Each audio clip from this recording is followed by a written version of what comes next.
박근혜 대통령이 오늘부터 10박 12일간의 일정으로 에티오피아와 우간다, 케냐 등 아프리카 3개국과 프랑스 순방에 나섭니다.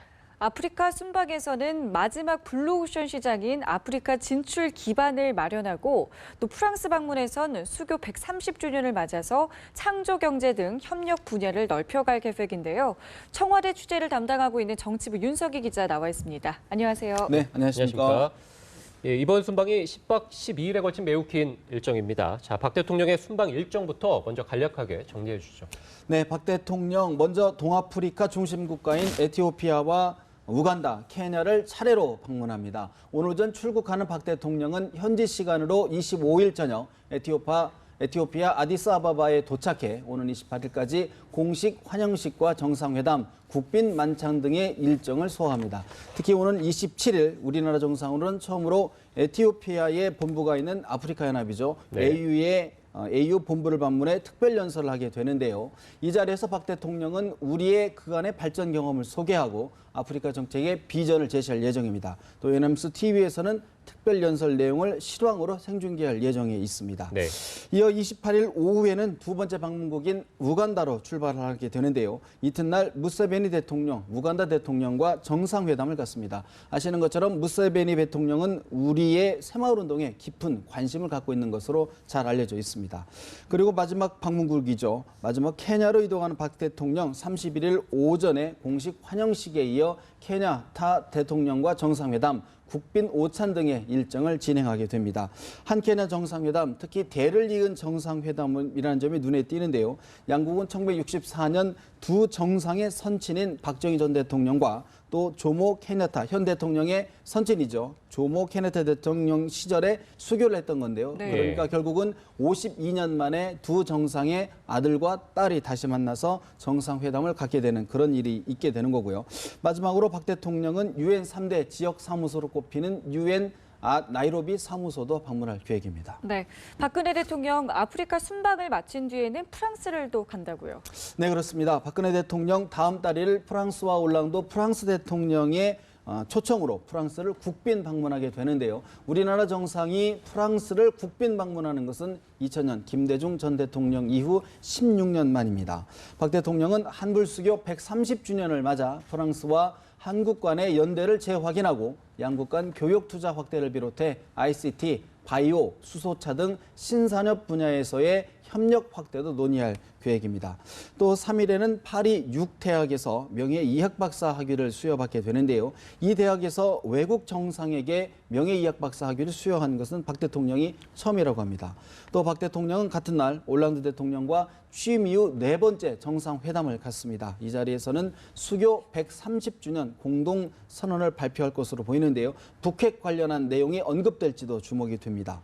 마지막 일정으로 박 대통령은 4일 프랑스 남동부 그르노빌시를 찾아 창조경제협력 관련 일정을 소화한 뒤 귀국길에 오를 예정입니다. 박 대통령의 아프리카 방문이 이번이 처음인데요. 자, 어느 분야에 주로 주안점을 두고 있습니까?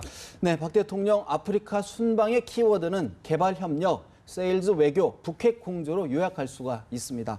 박 대통령 이번 순방에서 사실 가장 관심 끄는 부분이 있다고 하면 개발도상국의 빈곤 해소를 위한 유상 또 무상의 공적 개발 원조 ODA라고 부르죠. 네. 부분인데 사실 이번에 출발하는 세 개 국가에서 코리아 에이드라는 사업에 직접 출범식에 참석할 예정입니다. 말 그대로 한국이 돕는다, 코리아 에이드라는 그런 뜻인데요. 코리아 에이드에는 이제 보건, 음식, 문화를 포괄하는 새로운 개념의 원조, 이른바 한국형 원조라고 할 수 있는데요. 이동검진 차량, 앰뷸런스, 또 문화영상 트럭, 푸드트럭 등을 한데 모아서 그것이 이제 필요하는 지역으로 이동을 해서 주민들에게 맞춤형 지원을 한다는 것인데요. 여러 가지 의미가 있는 것 같습니다. 또 아울러 개발도상국에 아직까지 이제 농촌 문제, 먹고 사는 문제가 해결되지 않은 곳이 많기 때문에 우리의 새마을운동에 대한 경험에 대한 관심이 매우 높거든요. 이런 부분에 대한 전파를 한다는 게 박 대통령의 구상입니다. 또한 이번 순방에서 지구촌의 마지막 블루오션 시장이라고 평가받는 아프리카 시장 진출에 기반을 마련하는 데 시도를 한다는 데에도 의미가 있어 보입니다. 지난 10년간 전 세계의 평균 성장률이 한 3%에서 4% 수준에 그쳤는데요. 하지만 아프리카 대륙에서는 5에서 6%의 성장률을 기록하고 있습니다. 특히 박 대통령이 이번에 방문하는 에티오피아는 지난해 10% 이상의 높은 성장률을 기록했는데요. 예. 더더욱 주목되는 것은 이들 나라에는 특별한 자원이 없다는 겁니다. 예를 들어 석유라든가 어떤 철광석이라든가 등등 특별한 부존 자원 없이 10% 이상의 높은 성장률을 보이고 있다는 점이 굉장히 주목해야 될 부분인데요. 이번 순방에서 박 대통령은 이들 나라의 이제 순방 기관의 두 번째로 지난 이란에 이어서 두 번째로 166개의 기업이 순방을 하게 되는데요. 그만큼 아프리카의 어떤 숨겨진 잠재력을 높이 평가한다 이렇게 볼 수가 있고요. 또 하나 저희가 이제 주목해야 될 부분이 이번에 박 대통령이 이제 문화 외교에도 저희가 주목을 예. 해봐야 되는데요. 에티오피아에서는 코리아 에이드 출봉식과 함께 국립국악원의 민속악단원의 사물놀이 공연, 또 K스포츠 재단의 태권도 시범 공연 등이 있고요. 또 우간다 방문에서는 비보이 그룹의 진조쿠라는 비보이 그룹의 댄스 공연이 있고, 또 아울러 한국 탈춤을 바이오 LED 조명과 함께 현대적으로 재해석한 현대 공연도 있습니다. 또 마지막으로는 케냐에서도 록밴드 그룹인 엔플라잉의 K-팝 공연이 있습니다. 사실 제가 2010년도 서아프리카 세네갈에서 1년간 특파원 생활을 할 경우에도 보면 예. 지금 우리 국민들이 보면 이제 태권도에 대한 것이 워낙 흔히 네. 접할 수 있기 때문에 예, 그런 예. 감흥이 없는데 우연치 않게 세네갈에 있는 태권도 도장을 취재하는 기회가 있었는데 들어가 보면 태극기가 정중앙에 걸려 있습니다. 태극기가 정중앙에 걸려 있고 또 구령 등을 모든 스포츠가 그렇지만 한국말로 합니다. 앞차기, 뒤차기, 한국말로 하나요? 네, 차렷, 서 이런 말들을 다 한국말로 하기 때문에 예. 전혀 아프리카 말을 모르는데도 그 시범을 하고 운동을 할 때는 서로 한국말로 얘기를 하는 거거든요. 그렇군요. 그런 것들을 봤을 때 사실은 문화외교 작은 부분이지만은 그런 부분들이 정말 깊숙하게 우리 한국 문화, 한국의 정신, 한국의 전통을 전달하는 매우 좋은 기회가 된다. 그런 측면에서 봤을 때 이런 한국 공연 또 문화 외교를 통한 우리의 어떤 외교의 저평을 좀 확대해 보는 그런 것도 굉장히 중요하다. 그런 생각을 해보게 됩니다. 예. 자, 이번 박근혜 대통령의 아프리카 방문 또 다른 의미로는 북핵 외교라는 측면에서도 적지 않은 의미를 가지고 있다라는 평가가 나오고 있더라고요. 그렇습니다. 박근혜 대통령 사실 아프리카 국가하면 제3세계 국가로 하는데요. 7, 80년대 지금만큼은 아니지만 아무래도 전통적으로 북한과 우호 관계를 좀 깊게 다져봤다라고 할 수 있는데요. 특히 이번 방문에서 주목해야 될 부분이 우간다의 무세베니 대통령입니다. 무세베니 대통령 지난 80년대, 70년대에 북한을 3번씩이나 방문해 김일성 주석과 회담을 할 정도로 북한과 유대 관계가 깊었는데요. 박근혜 대통령 이번 방문을 통해서 방문하고 또 무세베니 대통령을 비롯해서 아프리카 정상들과 여러 협력 관계를 다져간다는 것, 그것 자체만으로도 북한에 적지 않은 압력이 될 것으로, 압박 효과가 있을 것으로 청와대는 기대하고 있습니다.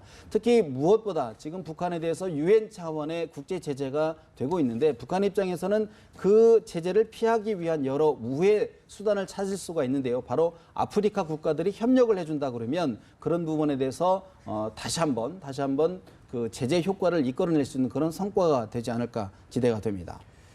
예, 조금 전에 한국과 케냐 정상회담의 어떤 인연에 대해서 말씀해 주셨는데요. 그 밖에 다른 아프리카 나라들과도 좀 특별한 인연이 있다고요. 네, 그렇습니다. 우선 첫 방문국인 에티오피아의 경우에 이제 지난 6.25 전쟁 때 바로 아프리카에서는 유일하게 지상군을 파병한 이른바 형제 국가입니다. 네. 6천 명 정도가 지상군을 파악을 해서 파병을 해서 상당수가 목숨을 잃고 그런 지금 했는데요. 이번 박 대통령 그 순방 기간에도 에티오피아에서 한국전 참전 기념 행사에 참석할 예정입니다. 또 케냐는 앞서 말씀드렸던 것처럼 1964년 두 정상, 선친 정상이 수교 관계를 맺었는데요. 1963년 영국으로부터 케냐가 독립할 당시 우리가 제일 먼저 가장 우선적으로 독립을 인정해준 그런 역사적인 그 관계가 있기 때문에 케냐에서는 우리나라를 굉장히 고마운 나라로 인식하고 있다는 정사가 있다고 합니다. 예. 또 우간다 무세베니 대통령 여러 인연이 있겠지만 박 대통령 취임 이후에 한국을 첫 번째로 찾은 정상이라는 인연도 있다고 합니다. 또 그 밖에도 마지막 일정으로 박 대통령 프랑스에서 그르노빌시를 방문해서 여러 행사를 갖게 되는데요. 박근혜 대통령 잘 아시는 것처럼 그 이 프랑스 그로노빌시에서 유학을 한 6개월 정도 예. 유학을 했던 그런 인연도 있는 것으로 알고 있습니다. 여러 가지 이번 순방에 의미가 있겠지만 박 대통령 6개 대륙 그동안 모든 대륙을 다 하면서 마지막 6개 대륙 전체의 순방의 유종의미를 찍는다는 점에서도 의미가 있는데요. 우리나라의 외교 지평을 그만큼 한층 확장한다는 면에서도 의미를 찾을 수 있을 것 같습니다. 네, 알겠습니다. 지금까지 정치부 윤석희 기자였습니다. 고맙습니다.